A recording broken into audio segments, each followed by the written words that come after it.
Fission radio show with your host, Lonnie Clark. We stand together and accept that we now live in a world transformed by Fukushima. Monday, Wednesday, and Friday from 8 a.m. to 9 a.m. Pacific Standard Time here on UCY.TV radio. We relentlessly engage every ear that listens. We expose and confront the complete lack of accountability for the nuclear industry. Consider social engineering programs who view our bodies, minds, and souls as assets on a balance sheet. We discuss vital current issues, interview activists, and engage our audience in an effort to allow all voices to be heard. The Age of Fission radio show creates a venue that all will choose. We encourage our listeners to reclaim their power and their courage to take action and save our planet from the ravages of greed and indifference. Our actions matter. Every voice matters. We remind our listeners that happiness is resistance.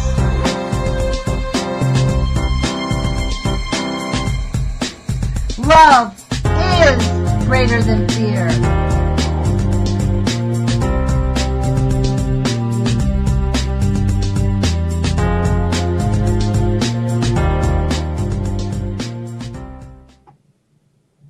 Good morning, UCY.TV radio listeners. This is Lonnie Clark.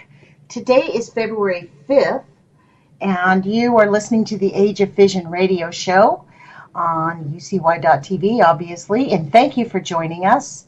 Today is Call-In Fridays, and every Friday I never know what it's going to bring. Sometimes people call in. Sometimes I end up just sharing my thoughts with you. Let me give you the number today if you want to call in. The number is 718-717-8296. We actually have a lot going on economically, politically. Our planet is exploding environmentally because of the destruction that's happened. But in our country, we're somewhat blind to the real cost of what we are doing to our people. And we have, the last couple of weeks, everybody's been in a kerfuffle over Flint, Michigan. And well, they should, because we have a system in Flint, Michigan that was literally killed, literally destroyed, 100% destroyed by the GOP legislature. They passed a bill to usurp democracy in the city of Flint and replace the authority of the mayor and the city council with the city manager, who had complete 100% authority. And what he did was he switched the drinking water from Detroit to using Michigan's lead-contaminated pipes. And for over a year, as it turns out, almost a year now, since I think last February when the EPA, someone at the EPA was jumping up and down, that gentleman was summarily ignored, and the people of Flint, Michigan have been poisoned. I find that ironic that we're all up in airs over the lead poisoning, because when the water comes out of Flint, Michigan, it looks brown. But let's just be very, very, very clear.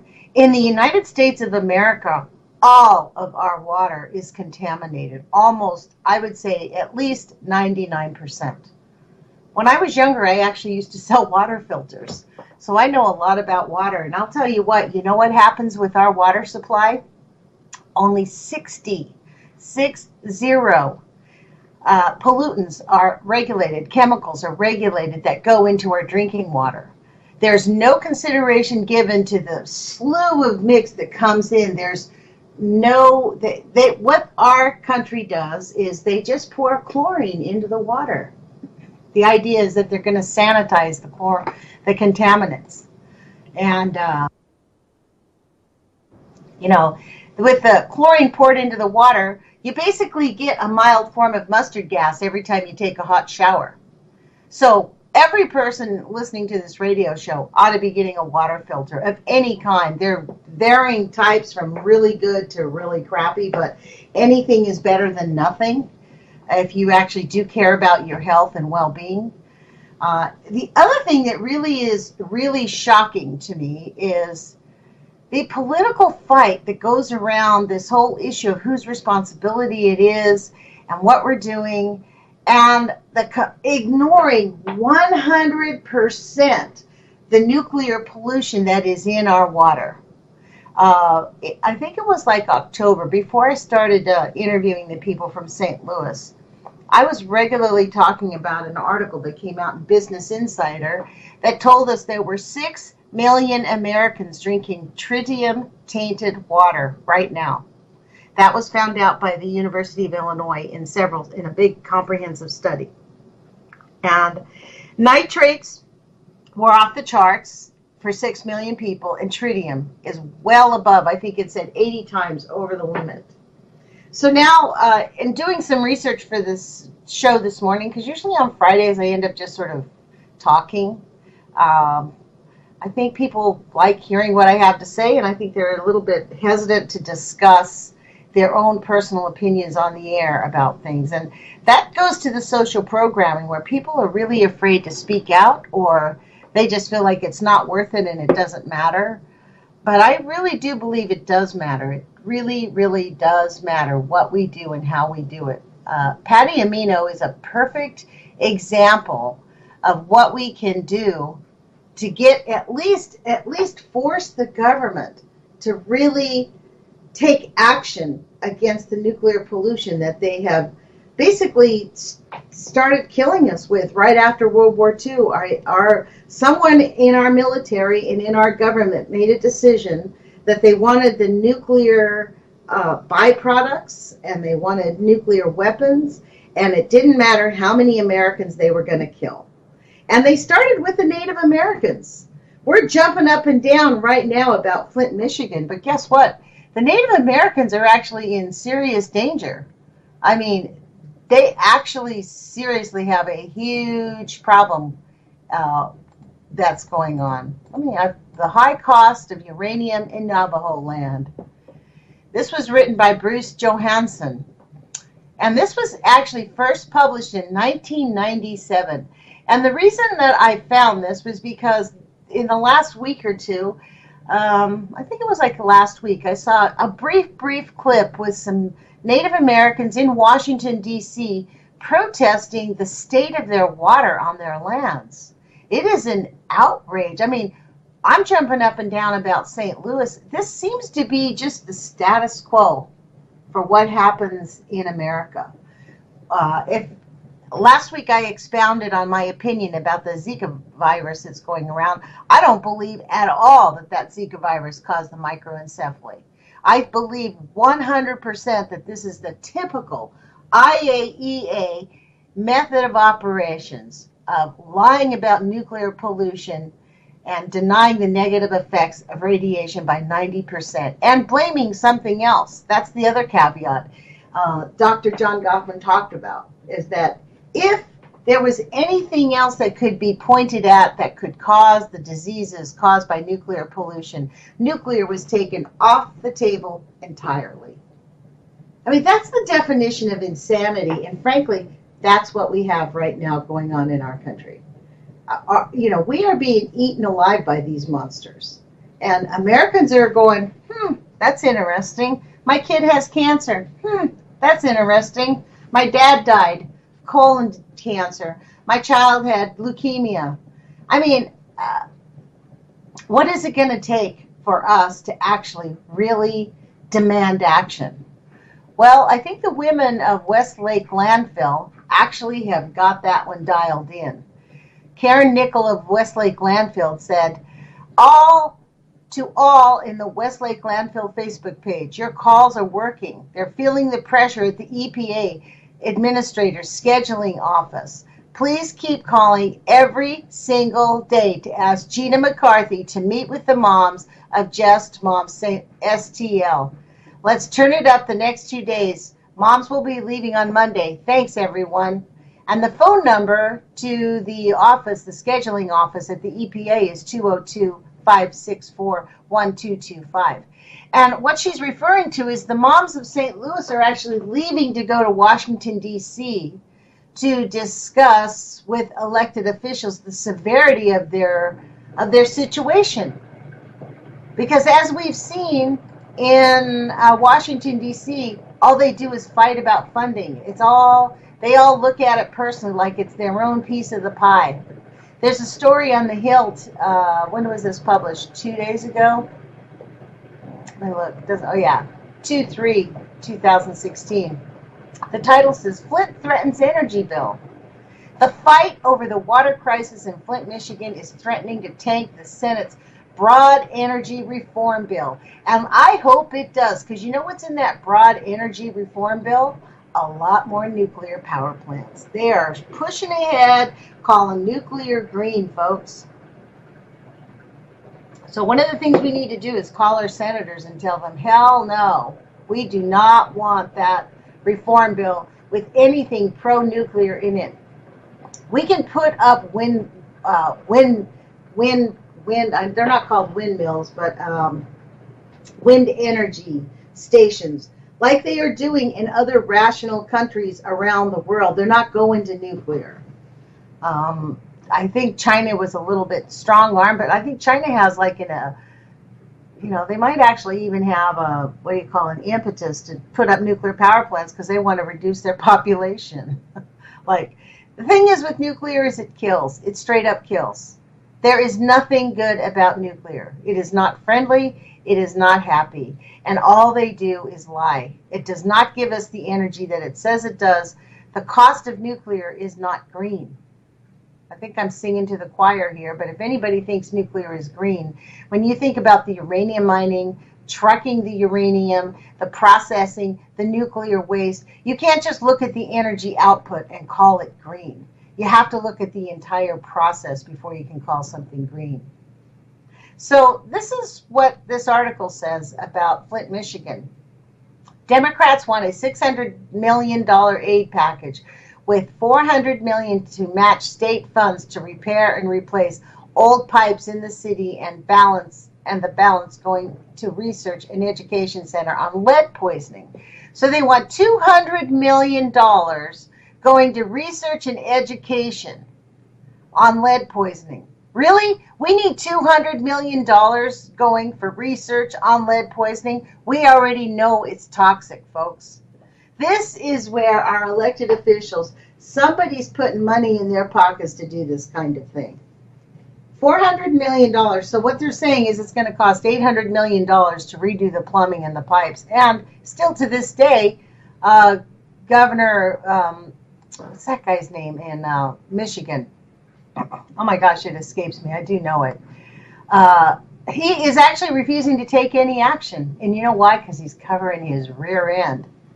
It's actually kind of a shock, the amount of lying they are doing directly to the government on this one. I wanted to read you a second story about the EPA chief because this is hilarious. Miss Gina McCarthy told Michigan state officials, told the Congress that Michigan state officials misled her agency in the run-up to Flint, Michigan's contamination crisis, which is actually a straight-up lie. I don't know if any of you watched the hearings the other day, but there was a hearing about the Flint, Michigan water, and as it turns out, there was the head of the EPA knew about it long ago. There was a gentleman at the hearing. Let me see if I can find this story. I pulled up a bunch of stories. I apologize. I've got like 5 stories opened up. But I wanted to be able to read this to you because it's super shocking exactly how much these people will go right in front of Congress and straight up lie. They actually have no qualms about lying to Congress. The Flint hearing, let's see what this says. What was her name? I think her name is, I want to remember her name. The person who runs the Flint, Michigan, the head of the Flint, Michigan issue, basically knew last February that the water was really bad, seriously, seriously bad. And they basically have no regard for human life.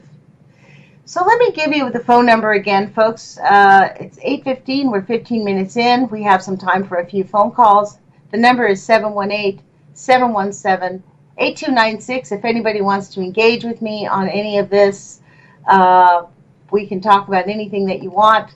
I'm going on about Flint because I just can't believe that we're actually in this conversation about Flint, Michigan, when in fact we actually know that the water is bad, and we are ignoring the bad water in all the rest of America, and especially on the Navajo lands where over 60% of the uranium tailings has been dumped. So our country has systematically destroyed all of the reservations on the Navajo lands. And it is showing up in birth defects, low birth rates, cancers, leukemias, all the slew of stuff that's caused by nuclear pollution. And we're not being talked about, and it's completely such an outrage that it's unconscionable. And I do not know how people like Governor Rick Snyder, that's his name, I just remembered it, Governor Rick Snyder actually ought to be held accountable. And fortunately, on water issues and lead issues, we don't have the Price-Anderson Act, so that guy could be indicted, as could the head of the EPA could be indicted, as a matter of fact. So, I mean, this is something that we have a right to demand, that these people really seriously hold these elected officials at the EPA held accountable. Let me see if this is the article. Let me see if this is the one that I was looking for. It's talking about pointing fingers at officials. Well, the EPA knew that the lead levels as early as last year and later informed state regulators of the problem. The agency said that as much as it was able to do. They said they've done everything they could do, although that is actually not true, because Susan Hedman, Hedman, a former director of the EPA region that covers Flint, resigned in January. Listen to this, how the Hill reports this. She was called to testify on Wednesday's hearings, but declined. Chaffetz, who is the head of this committee holding the hearing, said he had issued a subpoena to hear from her. He issued a subpoena to hear from her, but she declined to appear. I mean, how do you decline to appear from a subpoena? I don't know about you, but if I declined to appear before a subpoena, I'd probably be arrested, which is what she should be. She should be arrested for declining to present herself. And it came out that she knew, and not only did she know, I watched the hearings 2 days ago. Not only did she know about the water in Flint, Michigan, but the man who was from the EPA, an underling of hers, had been writing big warnings and going to every person that he could think of in the agency. And Susan Hedman basically called everybody and said, ignore him. He got demoted and was told to ignore his reports. So she intentionally ignored his reports that the water was full of lead in Flint, Michigan. Intentionally. Just like the EPA is intentionally ignoring the tritium in the water for 6 million people. Intentionally ignoring everything else. They're intentionally ignoring what has gone on in St. Louis. They've done that intentionally for over 40 years. The EPA seriously, illegally sold nuclear contamination 40 years ago and has destroyed, literally physically destroyed the city of St. Louis. And I know this hurts the people of St. Louis to hear it, and you want to have remediation, but it's just like in Los Angeles with the methane time bomb that's going on out there. I mean, that is not an accident, folks. If any of you haven't seen this documentary called The Arctic Death Spiral and the Methane Time Bomb, or it's one or the other, the Methane Time Bomb and the Arctic Death Spiral, it's a YouTube video that was put out about 2 years ago. Highly, highly, highly recommend that you watch it, because it details outright that the scientific community knows that we have gone off the charts with the methane releasing. It is the methane, the bottom of the ocean is being warmed at a rate that is unprecedented and unpredicted. Their models was that we would not have the Arctic melting until, 2050. And as we know, it melted completely last year. No ice. And they said in this documentary, once we have no ice in the Arctic, we cannot stop. That's why it's called the death spiral. We cannot stop the bottom of the ocean warming to the 2 or 3 degrees that it takes to release the methane. And that's what all these sinkholes are about. What do you think the sinkholes are? That's escaping methane blowing out from the center of the earth. And that's, I can't help but think that the people who are running the show here, the deep state, that this is intentional. This is an intentional destruction of our planet. Because we have whales showing up, we have babies being born. I mean, more death, and more death. I mean, it's a sad state of affairs for me as an American, to be honest. I grew up in the 60s, 70s, 80s. I felt so betrayed by Ronald Reagan when Ronald Reagan stole the first election. I couldn't believe that nobody stood up. It was obvious he stole the election. It was obvious. And it was obvious that he had our hostages in Iran held for an extra 3 months so that they could be released the second he took office. That all came out, all of it. And Americans decided to ignore it because they liked the look of Ronald Reagan. And they were sick of Jimmy Carter telling them that they were going to have to cut back on our consumption. Nonstop consumption is an unsustainable practice, folks. We can't have more and more and more. At some point, there is a point where we have enough. This meme, this greedy idea that you never can have enough is an incomplete idea. And it is harming our planet. The phone number this morning to give us a call is 718-717-8296. I was going to go in on the chat on the UCY radio chat room and attempt to engage with that, but frankly, I am just not that much of a type A personality where I can talk on the phone. I sort of logged into it and was thinking that I could do it, and I just can't keep up. So I decided to ditch that idea. So if anybody in the UCY radio chat room wants to give us a call, the phone number is 718-717-8296. I'm just going to keep on, you guys, because on Call-In Fridays, I kind of like Call-In Fridays because it's the only chance that I get to share with you information that,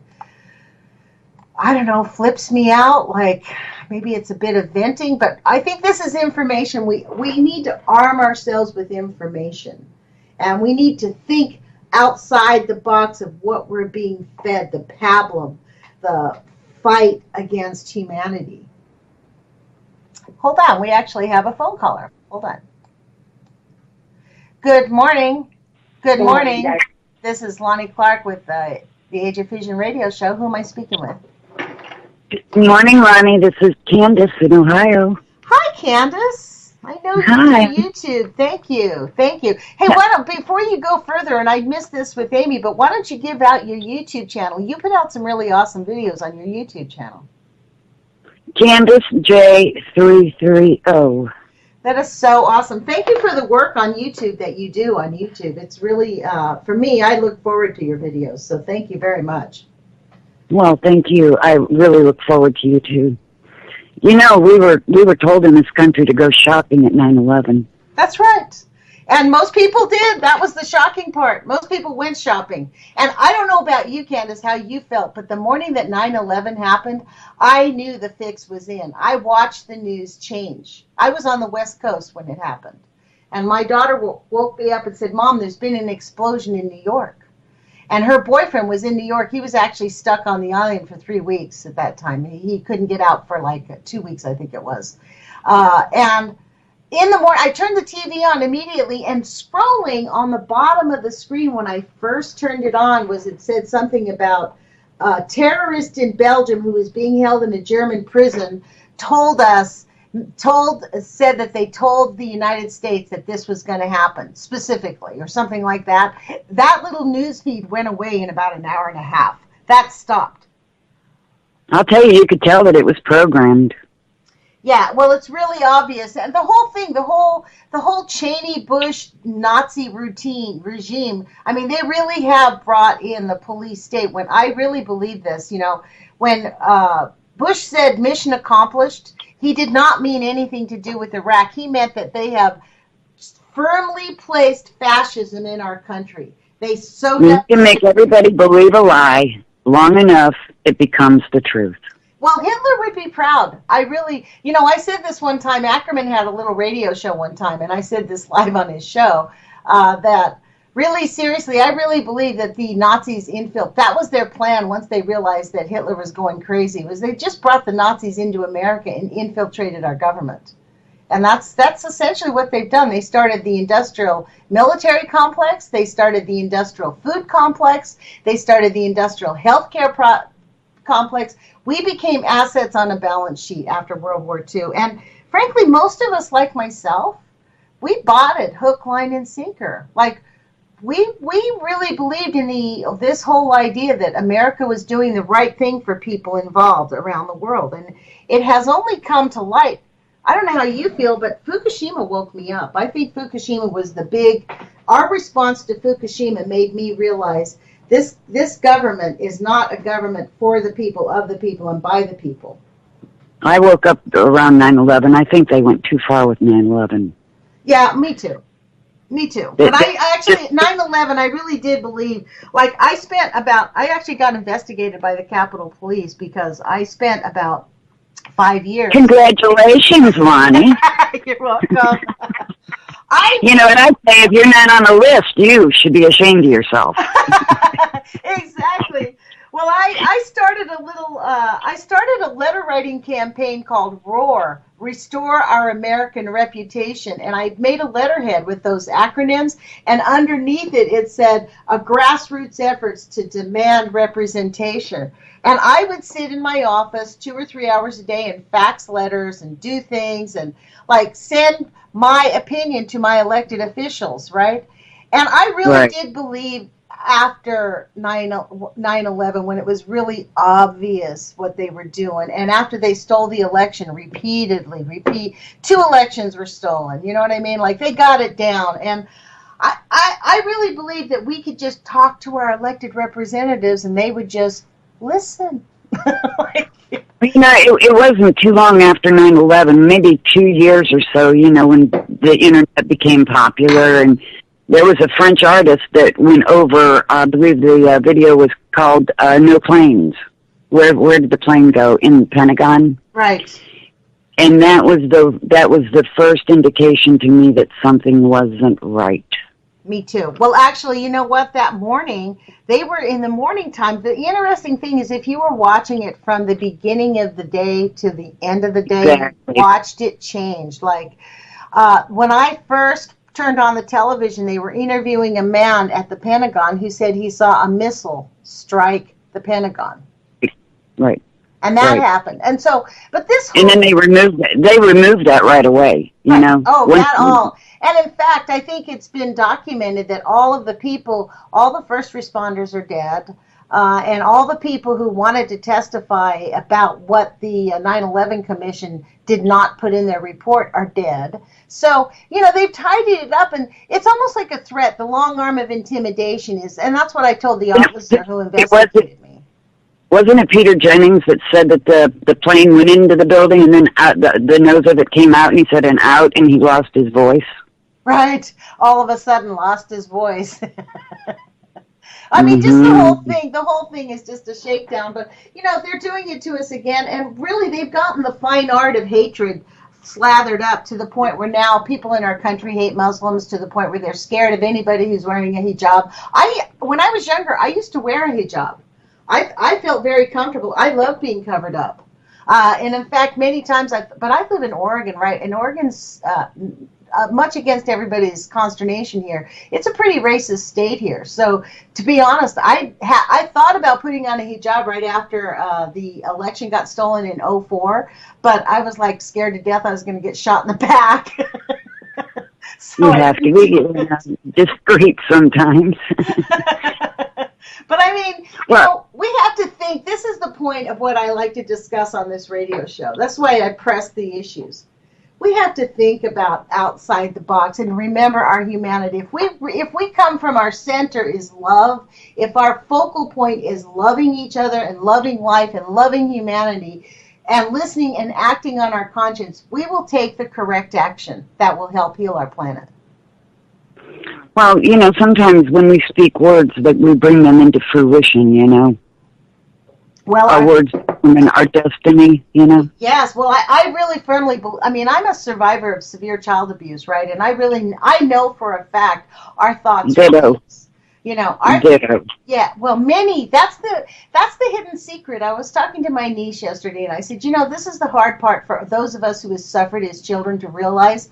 It's not uncommon, especially in this country where we have had families that our country really, they literally, how the whole industrial market worked was to break up the core family, the core relationship, so that our parents were doing the best they could, but they were messed up. Like lots of us had severe abuse. So and we've been given this story tale that, the fathers knows best, like our dad, everybody's really good and we have to obey our parents. The whole thing of conform, obey, conform, consume, obey, consume. I never did. Yeah. So I don't know. I just, what do you think of the Zika virus, Candace? I believe that it's all engineered to get the vaccine virus into everybody, especially with the mandatory California vaccine law. You know what I think it is? I think it's a cover-up for nuclear pollution. The first time I saw that story where it came out in Brazil, I actually took the name of that town and Googled it and put in the word nuclear after it. And you know what popped up? 2 stories. The first 2 stories that popped, yes, in 2012, the uranium corporation, some big uranium corporation, went down and struck some deals to start opening uranium mines all over South America. And that town had a uranium mine built there and started operation in late 2012. And do you suppose that maybe they've blended this in with the vaccine so that they can, poison us even more? Well, I think the point is it's a win-win. Think about it. No one's talking about nuclear pollution. No one's talking about uranium mining causing microencephaly. Microencephaly is a signature of nuclear pollution. That's a signature disease. But on top of that, what they get to do is instill fear in everyone, and they sell billions and billions of dollars of vaccines that are going to be forced on pregnant women. That's another issue of mine, that pregnant women lose their rights the minute they step into a hospital. But Pregnant women, and it's going to not work. In 5 years, they're going to put in this vaccine that's going to cause God knows what else, and what else are they putting in there in the vaccine? Because they know. Now, this is my theory. Typical International Atomic Energy Agency MO. When I read that the studies that were conducted in Brazil about the Zika virus were ordered and mandated by the UN, by the WHO. Now, the WHO is subordinate to the IAEA. So my guess would be that these babies started getting born in the IAEA when they were told to go study why is this happening. The IAEA said, you can study everything else, but you can't study nuclear pollution. You can't talk about radiation in your studies. And they have the authority to do that. So I think this is a planned event and you do notice we're coming 5 years into Fukushima, and what are the stories that we're seeing?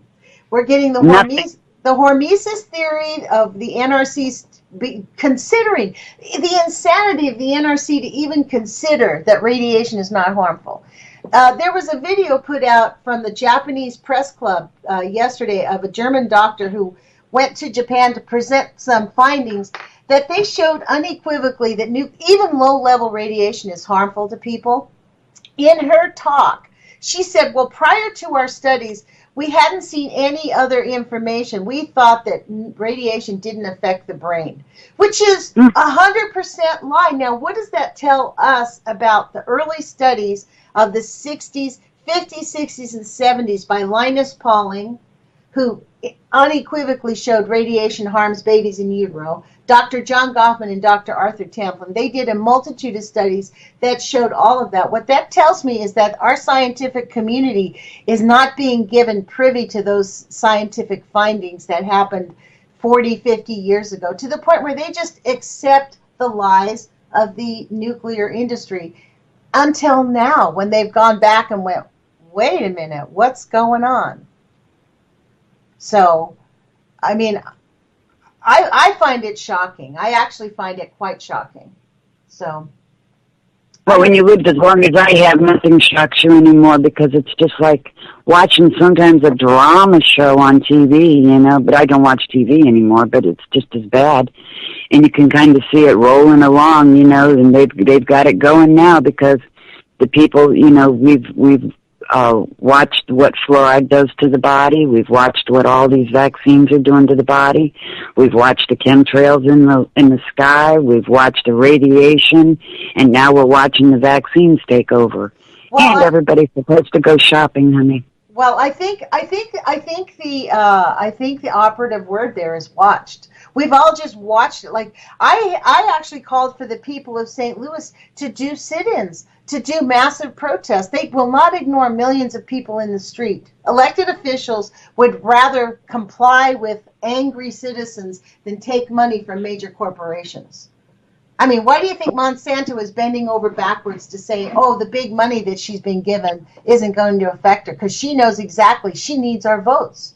So she's going to lie through her teeth and try to make people believe that she'll actually ignore Saudi Arabia and Bahrain in their, you know, multi-million dollar contributions to her campaign. So I actually do call for people, you know, Kevin and I, this was one of the things that was so frustrating with the Post-Ignorance Project. Kevin and I, we spent a long time sending him around the country, getting protests going, and do you know, nobody would show up. They would send him emails, I'm going to be there, and no, maybe 1 or 2, 5 or 6 people would show up. Don't we call that apathetic? Well, I can't figure out what keeps people from putting their bodies in the street. I do. You've seen my videos. I go out here in Eugene and do these one-woman protests, you know. And people look at me, they're like, and honestly, what happens now is people look at me and they cover their eyes. They're like, oh, I hope she doesn't say the R word. You know? I hope she took her shirt off. Well, I'm actually beginning to think maybe that's what I need to do, you know. Maybe I need to do a little bit. I mean, I heard you say that day, and my eyebrows went up, and I'm going, whoa, I'll follow you, but I don't think I'll go that far, Lonnie. Well, I don't know. Maybe, you know, there's a, you know, in Oregon, it's actually legal to go topless here. You know, so I could... So before we get off the phone, I wanted to ask you, did you get a chance to talk with Patrick Penry, Tony? I did not talk to Patrick Penry. I asked him, and he declined an interview. So he did, but he told me that he would. Well, you know, I don't know what his reasoning was, but he did not. And so I'm still talking to him. I've opened the door, see if he wants to talk to me again. But, you know, we need to have a long time ago when this first came out, he started reading those documents. And at that time I was blind, so all I could do was listen, you know. And I remember some of the things that he said in there, that when USA Prepares and John Reagan found that paper, that FOIA document from March 11th or March 18th of 2011, when they said that number 4 had exploded and all the contents were gone. I remember Tony reading that way back then. And so it was like he knew all along. Well, they have known, and that is the point. They have known all along. I actually printed out his book a long time. It's called Fear and Loathing on Fukushima Unit 4. That was the book that I downloaded. Now, a lot of this information that was in that book came from Shane Russell, who actually got the FOIA documents. And Patrick Penry actually, you know, took it upon himself to really create a really good, interesting book. His commentary is something that this is. I'll tell you, I wouldn't have known any of that if I hadn't listened to what he was reading, though, But Right. then we come full circle with Dana when the Fukushima 50 went in there and got all those pictures, and Dana downloaded all those pictures and started back in 2013 showing us the pictures and going over it every night for an hour or two. Yeah. Remarkable. Well, this is exactly, for those of our listeners who don't know who Dana is, Dana Dirkford has a website called Nuclear Proctologist. I do have him scheduled for this next Wednesday, the 10th. So I don't know if he'll be able to make it. He has a pretty fluid schedule. But we did calendar him in. But Dana went up 15,000 miles up and down the coast taking pictures. And after that, the Canadian government, who is extremely pro-nuclear, heavily invested in uranium, started spying on Dana pretty soon after he got on that boat. And they cherry-picked it, and now, he's under some kind of a legal wrangle with them because he called some people some bad names. And in Canada, you can't tell somebody that you want to punch him in the face. That's illegal, I guess. You can't say those words. Can you imagine the pain that he felt when he went back up there after years of being off the ocean? And when he left it, it was beautiful. Right. And then when he gets up there, can you imagine, Lonnie, the heartbreak? Yeah. Well, I can't imagine. Well, I'm actually very concerned. I can't wait to talk to him again. On one of his he does a live stream on, what's it called, livestream.com. You can search for Dana Dirkford. He does a live stream every morning, I believe, at 10:30, 5 days a week. And I actually wish, I have been too busy to really sit in, but the last one I sat in, he said he lost a big clump of his hair and 3 teeth fell out of his mouth. I mean, he literally did put himself, he was on the water nonstop for 9 months, and we know... In a death suit, all those animals around were no longer there. He's the only, and he's breathing all of that in. He's soaking all of that into his body. On top of living in Canada, where they are getting bombarded with radiation, unfortunately, because of the jet stream. So when people, and in fact, I don't know how you feel, but I know for a fact that I feel differently. I mean, how many of us do we know in our own communities where we have nonstop colds now? We don't feel the same. We're getting sick, and literally, we're coming on to 5 years, and what is our government doing? They have decided to just convince us that now we have the Zika virus for all these microencephaly diseases. No, it's because of nuclear pollution that's happening all over the place. Well, they got to push that so that they can get the vaccines in everybody. Well, it is about pushing the vaccines, and unfortunately, pregnant women, are really... I mean, being a midwife is actually almost illegal. My daughter is a midwife, and part of the reason why I was upset because she became a midwife is because it's a dangerous job. The AMA goes after midwives mercilessly. They hate midwives because we are assets on a balance sheet. They do not want babies being born at home because that takes money out of their pockets. I had my one baby in the doctor's office, and they disbarred him. Did they really? Oh, yeah, they kicked him out of the country. He had to take his wife and 8 children and go to Peru to practice. Oh, my gosh. Well, I can believe it. I can. There was a doctor up in Washington State at a cancer clinic who was the chief of this cancer clinic who decided to use the radiation therapy along with holistic therapy where they blended food and nutrition and all these things, herbs, and help people get better. His recovery rate, this was a story I heard on NPR about 2 years ago, his recovery rate was 200% higher than the normal rate. And they disbarred him because he used practices that were against the AMA. The AMA does not allow doctors to prescribe herbs to their patients. They can't say they can only prescribe pharmaceuticals. And they're not really allowed to teach their patients about health and well-being. You don't want to get me started on the medical problem. Yeah. I know. Well, this is the whole issue. This thing about Fukushima, this is what I mean here, Candace, is really, I think 9/11, they felt like that was, they wanted to instill this police state, which they haven't quite effectively done because what they didn't expect was the internet exploding the way it has. Look what happened to the moms of St. Louis. The moms of St. Louis, the Westlake landfill, what's it called? Just the Facts, please. Coldwater Creek, Just the Facts.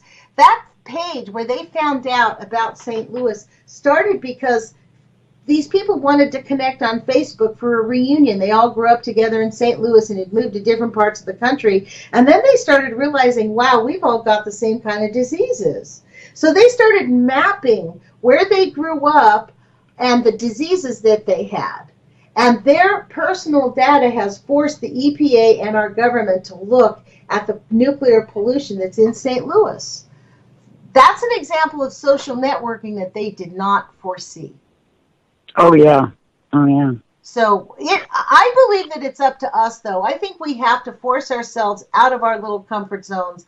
I actually really think that we need much more. When Bernie Sanders calls for a revolution, a radical revolution, a political revolution, he's not. Come on. I had to put my courage feet on to call you. Well, good. I'm glad you did. Thank you. But you know what? Put my courage feet on. Well, look. It just isn't really that hard to talk. I mean, this is a little radio show that goes out maybe to 100,000 people, 50,000. I don't know what the numbers are, but I'm sure worldwide it gets pretty, wide range. But, it's not that hard to speak out. I know what you're talking about. That's why I said put your courage feet on, because when I was involved with Kevin Blanche, the first year and a half, I didn't want anybody to know about me. I was like, oh, you go talk, you go. But then I began to realize, you know what, that's a cop-out for us to just look at one person to go out and talk. These things are so catastrophic, we all must speak out. It's time for us to wake up, not just wake up, but speak out and use our power. We have power that is unused. I love you, Lonnie. Thank you for taking my call, sweetheart. Well, thank you for calling, and you know what? Keep up your good work on the Facebook page. I mean, on the YouTube channel. So tell them your YouTube channel name again, and then I'll let you go.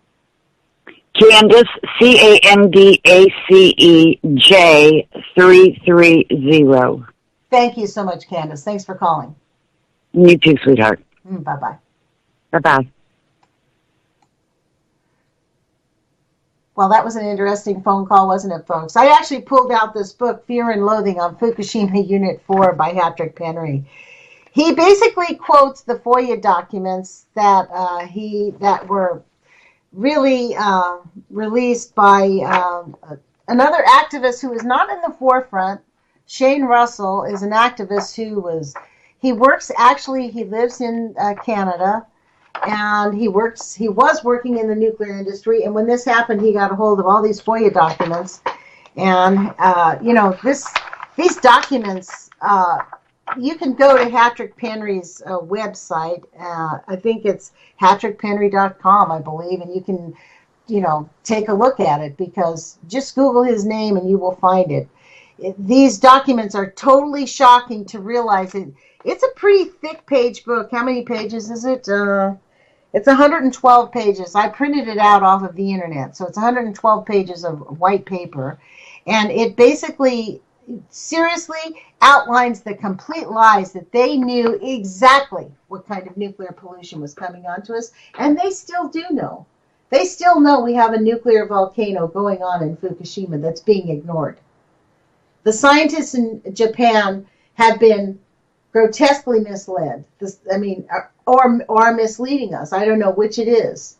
Or maybe the idea that nuclear pollution is so devastating that they can't honestly admit what they've done. Maybe that's it. I kind of have this theory that they're committing hara-kiri. So, I find it really shocking.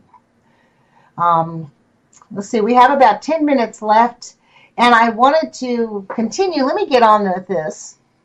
I wanted to talk to you about this high cost of uranium in Navajo land so that we understand.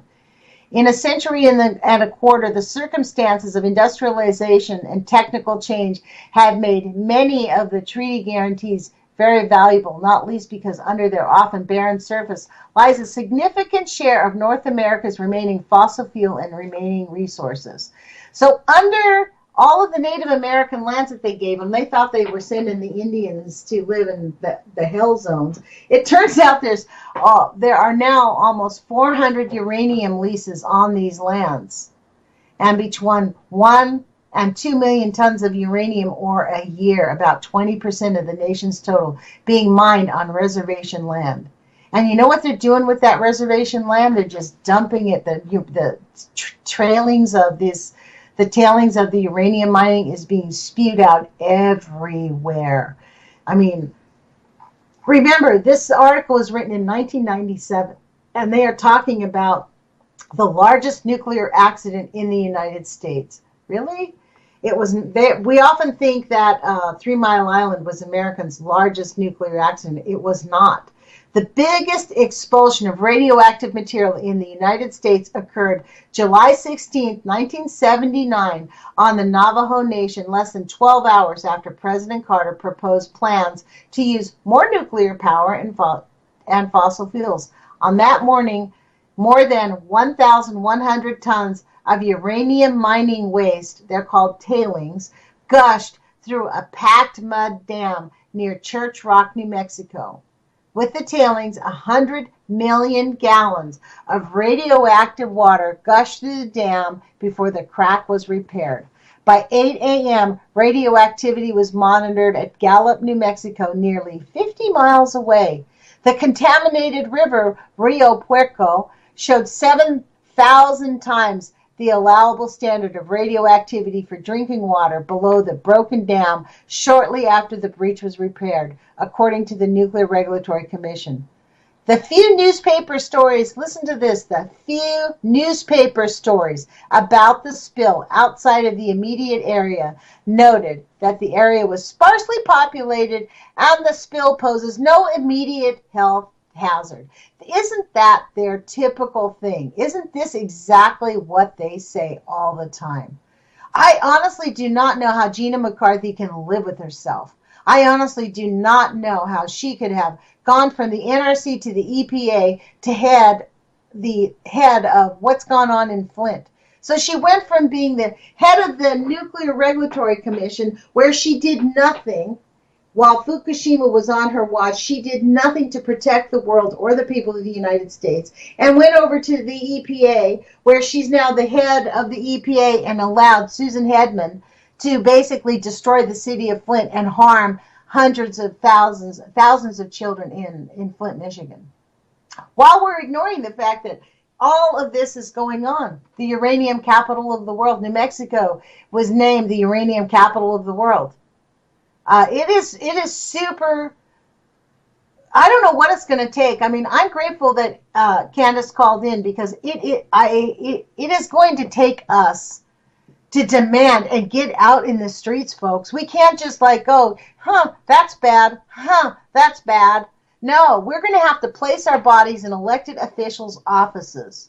We're going to have to go plant ourselves and let them know that they're not going to shut us up. We're going to have to stand out in the streets with placards and signs and let people who just are too scared to speak out, to give them a courage. It is so important. We are on the threshold of suicide here. What our country is doing is suicide. Our elected officials are freaking suicidal. They're all taking drugs so they don't feel bad. You know, this whole thing of the pharmaceutical industry, if you have any negative feelings at all, just go get a pill. You'll feel great. Don't worry about it. You know, this last week, it barely was a blip on the news. There was a large group of Native Americans, protesting and demanding in Washington, D.C. that we start looking at the contaminated water in the Navajo Nation and on the Native American lands. Here in Oregon, the Native American lands are completely polluted because of Hanford. In fact, it's called the Hanford Reservation because guess what? That used to be their reservation. The United States government came in and said, we're taking this. We need it. And moved all those people basically downwind of the nuclear mess that's gone on up in the Northwest. So I found this article. I only have a few minutes left. I think we've got 4 minutes left. What do elected officials think about the role of money in politics? So this whole article was written a few years ago, I believe. Let me see what the date is. Oh, it's under Democracy Matter, Change Elections, and Change America. That's what this is. Change elections, change America. I'm not really sure that we can change elections and change America. Congressman, just follow the money. You will know why we do not trust you. That was Representative Glenn Poshard. It is so important for us to demand that these people just stop with the lies. We have got to demand accountability, and the only way we can do it is for us to stand up. Democracy only works when we work democracy. And we don't really have a democracy because nobody's participating. This is what Bernie Sanders says, We need a political revolution where people say, hell no, we won't go. We're going to stand up and hold you accountable. And what is going on in there? A simple guide for contacting your local lawmakers and what to say to them. Great. Okay. Who to call, no matter in which 50 states you live. You've got a member of the House of Representatives and 2 senators to represent you. While the tide of public opinion in general does in some way influence members of Congress, the only opinions they actually listen to are those of their constituents, the people who can either re-elect them or get them ousted. It's important to let the rep know exactly where you actually live so that they will listen to you. It's very important.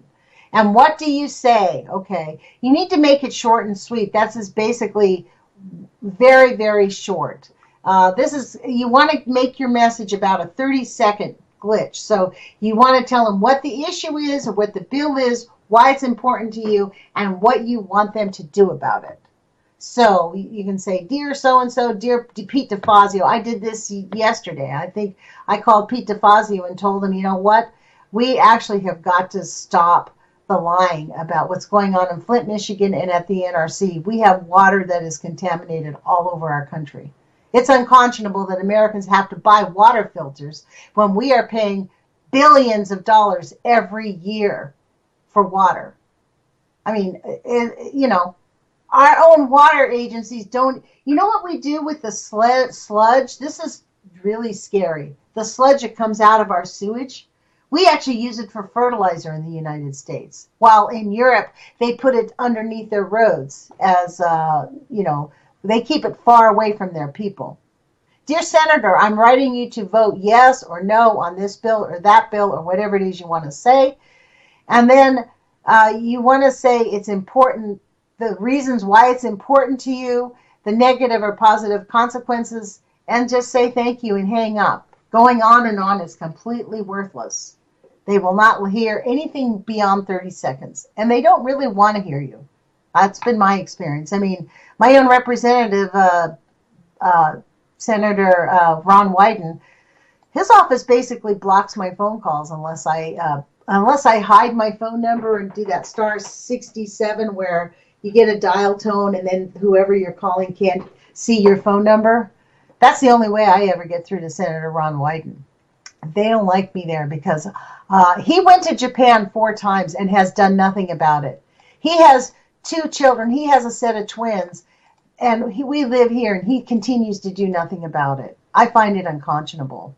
And I'm not going to let him rest. I think we need a challenger. So, well, look, we're at the end of the hour. Thank you for joining us here on UCY.TV. Radio and the Age of Fission radio show. I encourage everyone to really explore the radio shows on this station. There is information on this radio station that you cannot find in other places. We have some outstanding hosts and some really good intellectual discourse on practically every radio show that I've listened to.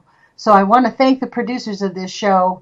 And, I tell people to put your courage feet on because you need to put your courage feet on and do it anyways. Do it afraid. The only way you're going to not learn to be afraid is by learning that you're not going to fail. And failure is part of success. So put your courage feet on. Be willing to fail.